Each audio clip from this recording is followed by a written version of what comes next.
Hello and welcome to this edition of Shelby This Week. Here are some of the stories we have coming up for you. A major road work project will happen in Shelby Township thanks to a program with Shelby Township and the Macomb County Department of Roads. Do you know how to use your fire extinguisher? We talked to the fire department on ways to properly use this piece of equipment. We have these stories and more on this edition of Shelby This Week.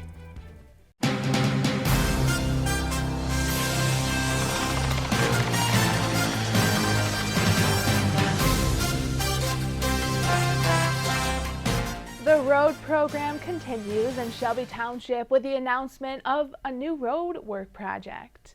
After the recent Board of Trustees meeting, the Macomb County Department of Roads has a cost-share agreement with the township in place for the intersection improvements for 23 Mile Road and Shelby Parkway, just east of the Van Dyke Expressway. Shelby Township is responsible to pay $100,000 to cover 50% of the preliminary engineering costs. The county's Department of Roads will pay the other half of the engineering costs.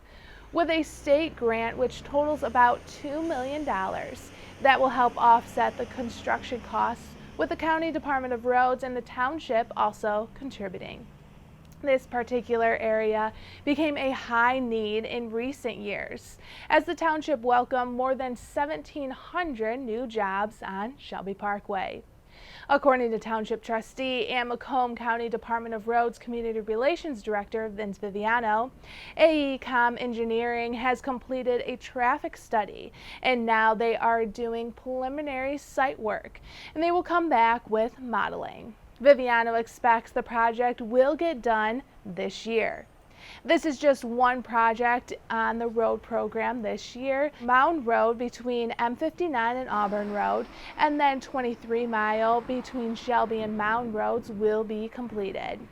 Then just over $2.3 million in repair and overlay project will happen on 21 Mile between Shaner and Garfield, and then DeQuinder between West Utica and Auburn. The estimated value of new and improved roads by all projects with cost-share agreements between the township and county is roughly $13.1 million. Michigan elected officials in Lansing, along with Governor Gretchen Whitmer, are trying to figure out a way to pay for fixing the state's roads. The Michigan State Senate passed a bill with a vote of 37-7 to approve the Michigan Department of Transportation to hire an outside consultant to study if putting a toll booths on Michigan roadways and bridges would actually generate money. The study would report on the number of out-of-state drivers that use the highways, which highways would be better utilized as tolls, and any discounts or credits to decrease the impact of tolls on local drivers. While the vote did pass in the Senate, the next step is the House, then signed by the governor. If the legislation is signed into law, an outside consulting firm would be hired to study tolling rates, locations, and possible revenue in an 18-month timeline. Placed somewhere in your home might be a fire extinguisher. And did you know there's certain things you should do to make sure the fire extinguisher is in good working order if you ever have to use it? Stacy Sansatera has more. Fire extinguishers are an important safety component in any home or building. A home fire safety plan should include having the proper fire extinguisher on hand and with the knowledge how to use it properly. The fire department recommends a multi-purpose device large enough to put out a small fire, but not so heavy that it will be difficult to handle. If you look at it, it should have a tamper seal. The pin should be in place. Your gauge should be on full. And right here on the front, there's instructions that tells you what to do to use it. So you would want to pull the pin, stand 6 to 8 feet back from the base of the fire. And now I'm going to squeeze my handles together with aiming it at the base of the fire and slowly sweeping back and forth. And then continue on it for a second so that we make sure it's out, and then we're going to watch for rekindle and then we're going to move to a safe place and start telling other people that there was a fire so that they're not breathing in the harmful off-gassing that's going to be created by that. It is important to note that fire extinguishers are only effective at the birth of a fire. So after discharging a fire extinguisher, it needs to be inspected and recharged by a commercial fire extinguisher company. So after one use, then it needs to go out of service and then be re-serviced. Another fire extinguisher should be put in its place, and again, making sure that the gauge is full, that the tamper seal's in place, and then the pin's in place. But what about that fire extinguisher you've had hanging in your home for years? In your home, you're gonna have a fire extinguisher. Some people have said they have them for 5 years, some people 12 years, 10 years. What you wanna do in your house is every year, take your fire extinguisher and flip it upside down. You can feel a slight difference in the powder shifting in there. That will help keep it from packing to the bottom and becoming non-useful when you need to use it. The fire department reminds us to always put your safety first. This is your number one. You need to go home at the end of the night. So if you're uncomfortable handling that emergency of a fire, then notify someone else that either can handle it or start rescuing people to get out of the building. Remember, a fire extinguisher can only be effective when used properly, so don't hesitate to review the instructions on your device at home. For Shelby This Week, I'm Stacy Sansatera. Still ahead on Shelby This Week, get your property taxes in before the deadline to avoid extra fees. And meet Sasha, a cat available for adoption at the Humane Society of Macomb. Stay with us for more Shelby This Week.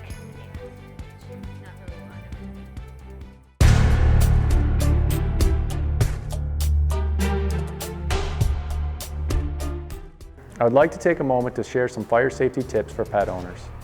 Remember, your pet can be curious, and curiosity can definitely start a fire. Pets may bump into or knock over a variety of things, such as cooking equipment, lamps, candles. As a reminder, do not leave any of these items unattended with your pet alone in the room. Some pets like to chew. Please make sure that your pets don't chew on any electrical cords.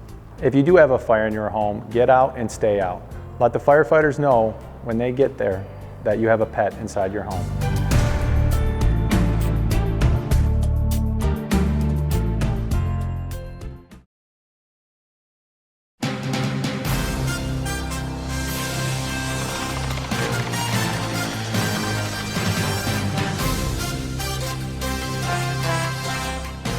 It's time to pay your winter property taxes. The deadline for payment is February 28th. A penalty will be placed on the payment if paid after that date. If property taxes are not paid by March 1st, the township forwards all unpaid taxes to the Macomb County Treasurer, and they are listed as delinquent. There are quite a few ways for people to pay their tax bill. Residents can visit the Treasurer's office located in the municipal building. Cash, check, credit card, or debit cards are accepted. You can also pay by using the drop box located at the 24-mile road exit in the municipal building upper level door. All Fifth Third Bank locations in Shelby Township will also take payments. You can pay by phone by calling 844-701-5086. For more information, visit ShelbyTWP.org. Celebrating 3 decades, the Walk for Warmth has helped thousands of Macomb County residents stay warm and in their homes during the coldest months of the year. Since the walk began this year, you can help raise money. The event is Saturday, February 29th at Macomb Mall, starting at 9 a.m. All ages can participate, and it is entirely indoors. It's $25 to register, and everyone who registers before February 10th is guaranteed a t-shirt and medal. This walk assists low-income residents with heat-related emergencies, like paying utility bills or replacing a broken furnace. All of the money raised stays in Macomb County. Last year, this walk helped 37 families and 72 individuals. To register or to donate, visit mca.macombgov.org. Submissions to design the 2020 River Day logo are now accepted. The Clinton River Watershed Council is holding this contest to see who can design the best logo. Local artists are encouraged to get involved, and the winner's design will be used on all official River Day shirts, event guide, and website to promote the day. River Day is June 13th, and it coincides with Michigan's Free Fishing Weekend and Great Lakes and Freshwater Week. In order to compete in the contest, you must reside within the Clinton River watershed. Art must be black and white, thick line drawing, and no gray tones. It has to be 8.5 by 11 or smaller. The year 2020 must be prominent in the design of the logo, and the words River Day must be used. All submissions are due by April 1st, either by email at kathleen@crwc.org, or they can be hand-delivered or mailed to the address on your screen. For more information, contact Kathleen Sexton at 248-601-0606.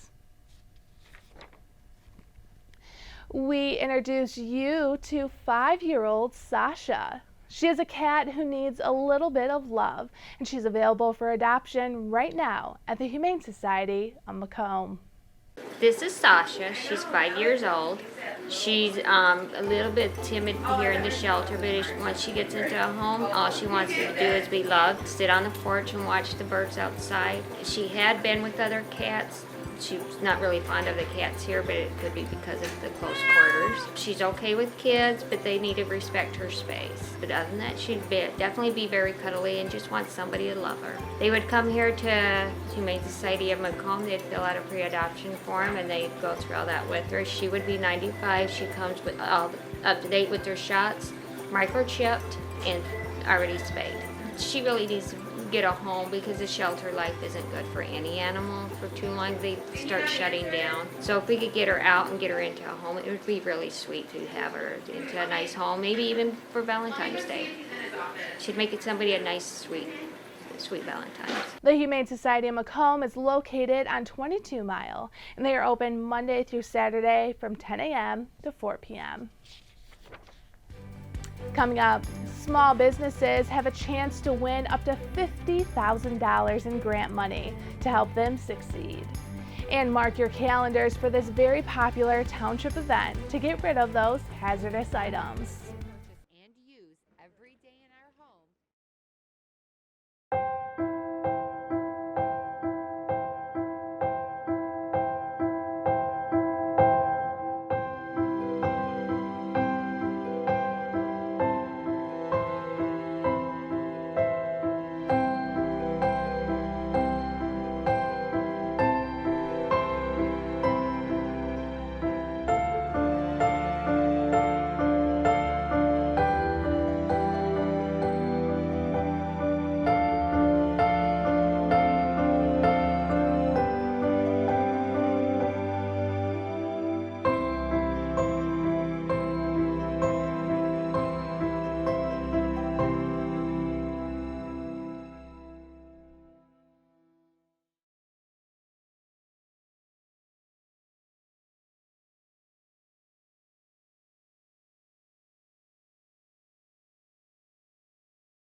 Local small businesses have the chance to win $50,000. For 8 years, FedEx has given away small business grants. This year, they will divide over $250,000 and award the money to 12 businesses across the country. Last year, over 13,000 candidates entered to win. Businesses have the chance to pitch their business and why the money would help them succeed. All United States-based for-profit small businesses that have 1 to 99 employees and have been operating for 6 months or more as of January 28, 2020, they can enter to win. The top prize will be awarded $50,000 plus $7,500 in FedEx office print and business services. The contest is open until March 2nd. For more information and to enter your business, visit fedex.com/grandcontest.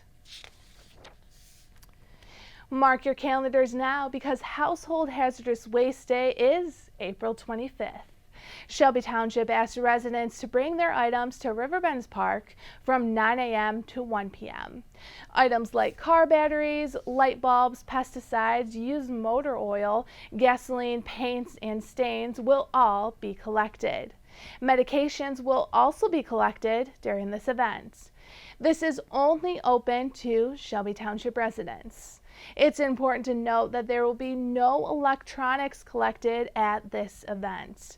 For more information, you can find the event on Facebook by searching Charter Township of Shelby. That's all we have for this edition of Shelby This Week. Remember, you can always watch us online or on Facebook. Just search Shelby TV.